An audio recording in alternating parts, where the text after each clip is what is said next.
If you've ever spent more money on your dirt bike than your girlfriend, welcome to the channel. You're in the right place. I'm T-Mac, and this here is my 2024 FC350 Husqvarna. And today I'm going to go over all the different little things that I've done to this bike ever since I bought it, brand new with 0 hours. Right now, as the time of the recording, I've got 23.1 hours, and it's a fantastic bike. So let's get to it.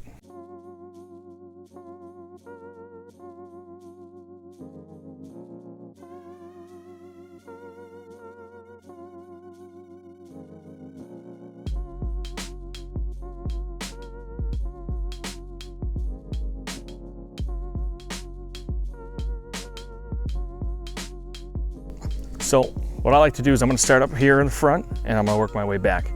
So the obvious thing that you can probably see here is this connectivity unit. And what this is doing for me is allowing me to operate and change the maps, use the bike the way I want to. My biggest thing was the engine braking. Love the bike, kind of atrocious, kind of bad.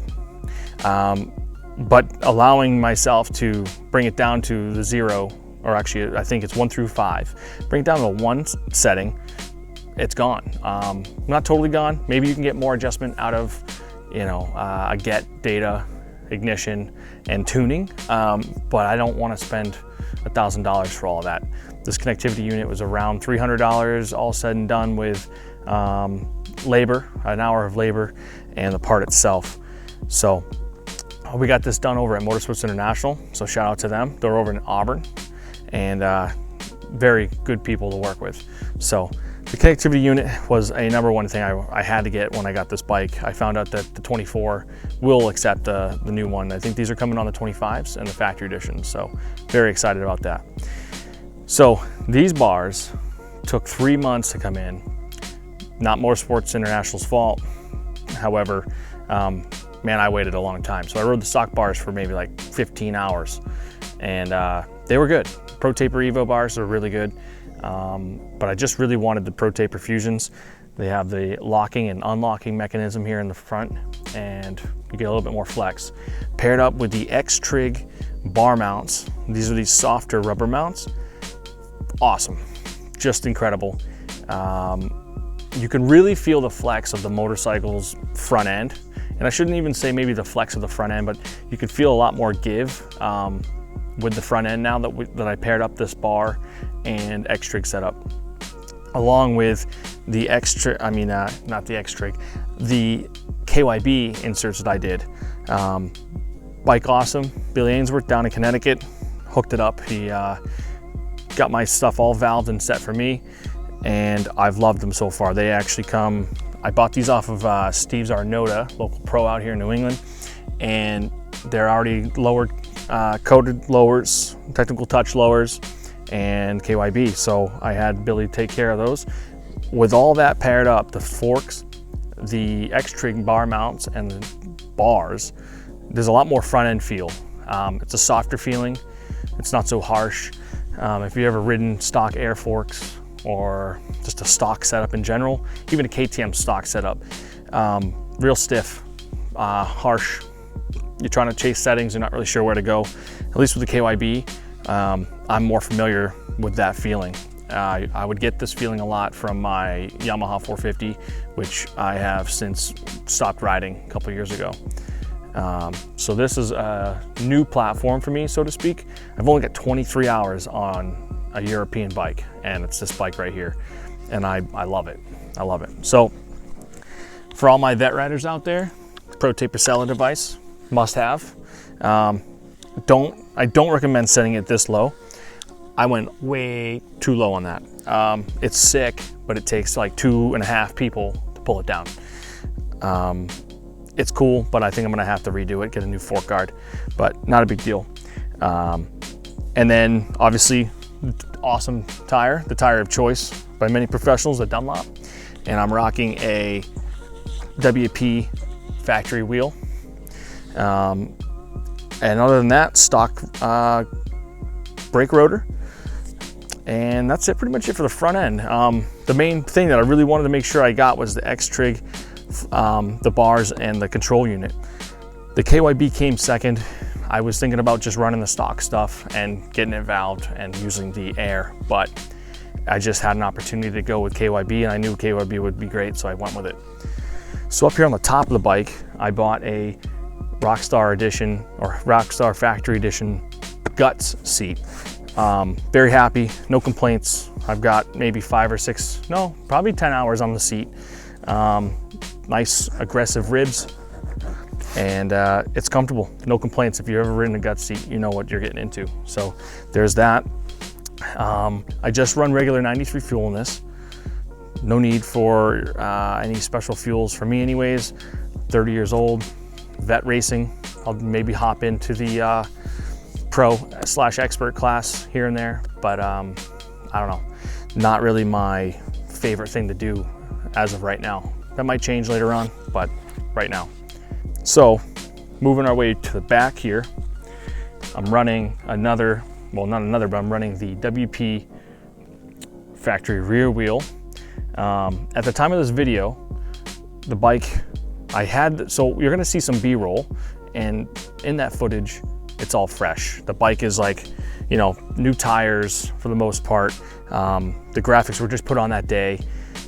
I'm filming this at a different time now. The tires are worn in, time for a new one. Graphics got some seat time on them now. You know, you can see, got a little scuff there, and but that's okay. I wanted you guys to know that I'm actually riding this bike, and so far it's been awesome.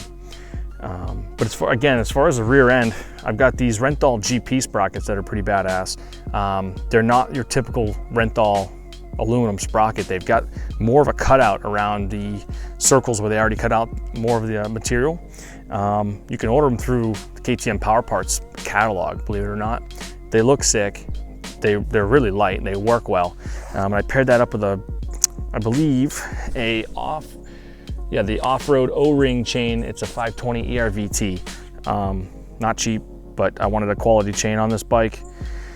I don't want to be changing, you know, chains often, or even having some snap. I am running the vented airbox.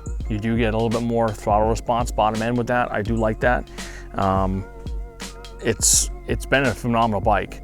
The 350, I think, in my opinion, is the ultimate bike. 450s are a lot of fun to get on, but they're not fun to be on for long, in my opinion. Was I ever racing them in tip-top shape? No. Maybe it'd be different if I was, you know, leaned out at 165 pounds and strong, whatever, but everyone's got their own preference, and I did it for a while and I just didn't enjoy it anymore. The Yamaha is violent. These Rockstar bikes, not the Rockstar bikes, whatever, you get what I'm saying. These Husqvarnas, even the 450s, are pretty mellow. You are reminded that it is a 450 when you ride it, but it's not gonna rip your arms off like the Yamaha. The Yamaha wants to kill you, straight up. So yeah, I'm still rocking, going back to the front, I'm still rocking ODI lock-on grips. Not a fan. I'm just dragging my feet. I'm gonna be buying a ZRT, zero resistance throttle. Right now that's stock, it's plastic. These grips are all worn down. I got probably 20 something hours on them. So overall, this front end, even with these ODI grips, I love it. I'm a front end steering guy. It's very comfortable to me. Billy did a great job with the valving for myself. I'm happy with the bike. I did some racing this past weekend, and even with the track being whooped up, it handled the way I was supposed to, the way I wanted it to. Coming off of Yamaha 450F, this bike is in a lot of ways much better. I think the European bikes are superior in my mind, and I just think matched up with KYB inserts here, this bike as a whole is a fantastic package. If you have a chance to ride someone's bike or try it out, whatever, ask a stranger, who knows? I mean, they'll probably be so stoked on it that they'll want you to ride it anyways. But I've been very happy with it. So 23 hours on this thing, and I've got no regrets. Bike's been very good to me.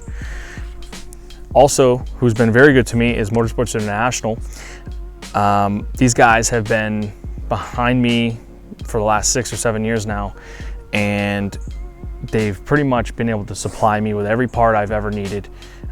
They've even taken a part off of a showroom bike to help me out so I could race that weekend. They're over in Auburn. If you get a chance, go check them out, please. They're always there to help out. They love people that come and race. They love that whole racing scene. They even had a couple, dang mosquito. Even had a couple people race. Jake Larson and Robbie Marshall raced some Stark Vargs not long ago, so that was really cool. So overall, this look of the bike, the livery here, is probably my biggest, my favorite piece of the whole bike. Jeff from Rippin' Ruts, right? That's my guy. We came up with an idea that I wanted to do a 1986 Audi Quattro Group B rally car livery, and wanted to pay homage to those guys. Psychos, just straight up like what you'd expect from the late 80s, just doing cocaine, drinking beers, just ripping cigarettes on the line, just crazy stuff like that, right? Cool stuff, man stuff. And anyways, they had cars that had pretty much unlimited power, 500-600 horsepower cars, with very limited, unlimited rules. They didn't really have any rules that would not allow them to strip it down to nothing. The only thing that I remember reading up on was that they had to have 200 cars produced from the factory that were available to purchase to the public in order for them to race that specific vehicle. So Audi actually came out with like the Audi Quattro and did like 200 of them, and then they were good to go. I mean, 200 cars for you know, Audi is nothing, right? So pretty cool. Kind of went with the old school style font. You know, if you look at that car, you'll realize that this actually matches the font pretty well. Very old school, very motorsports-esque. World Rally Challenge, you know. Stock pipe. Got some time on the bike.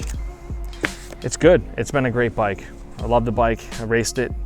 And man, I mean, I don't know. It's cool. A lot of people think like this quick shift here is gimmicky. It's really not. It actually does make a difference, I think, starts wise. If you hit traction control and quick shift here, it actually does some sort of launch control. I have not done it. I think that's gimmicky. I was too, I guess, nervous to try it on a race day. Maybe I can try it out and practice it somewhere else. But good old fashioned, what do you call that thing? Seller device, right? Good old fashioned start device and RPM. And this thing was an absolute machine when it came to starts. Starting in second gear, my first moto, which would be the first start ever on this bike for me, stalled it. I don't know how. I'm guessing not enough RPM. So the next race, I gave her more berries, and this thing took off. Absolutely freaking took off, and it was sick. I know if you're watching this, I know you know that feeling, because I'm sure you've had a good start before, and that's addictive, and that's why a lot of us come back to racing. But it's sick. I mean, I'm pretty much never gonna go back to a Yamaha or an aluminum bike unless Yamaha makes a 350. I'd be interested to try that. I might, I don't know if I trade this in, but definitely see if Motorsports can get one of those, and I'd maybe buy one. But who knows what I don't know. They all talk about they might want, you know, they might do it, they might not. I don't know. I don't think they'll do it, but who knows. But yeah, overall, great bike, and it's a weapon. It's an absolute unit, and yeah, you can't have it. That's mine. I'm not giving it away. I'm not selling it. I'm keeping it forever. So, with that being said, thank you so much for coming here, checking out this video. I hope you did enjoy this. Maybe you learned something, maybe you didn't, that's okay. I asked that if you did enjoy it, let me know in the comments. Get the comments kind of spicy. Say something crazy, I don't know. That's why it's there, right? Let it happen. And look out for more content around this bike. I'm gonna probably get a little bit more riding content coming in the near future. Life's getting a little crazy, but I'm gonna try to make some time for this steed right here. So once again, thanks for checking out the channel. I'm T-Mac. See you later.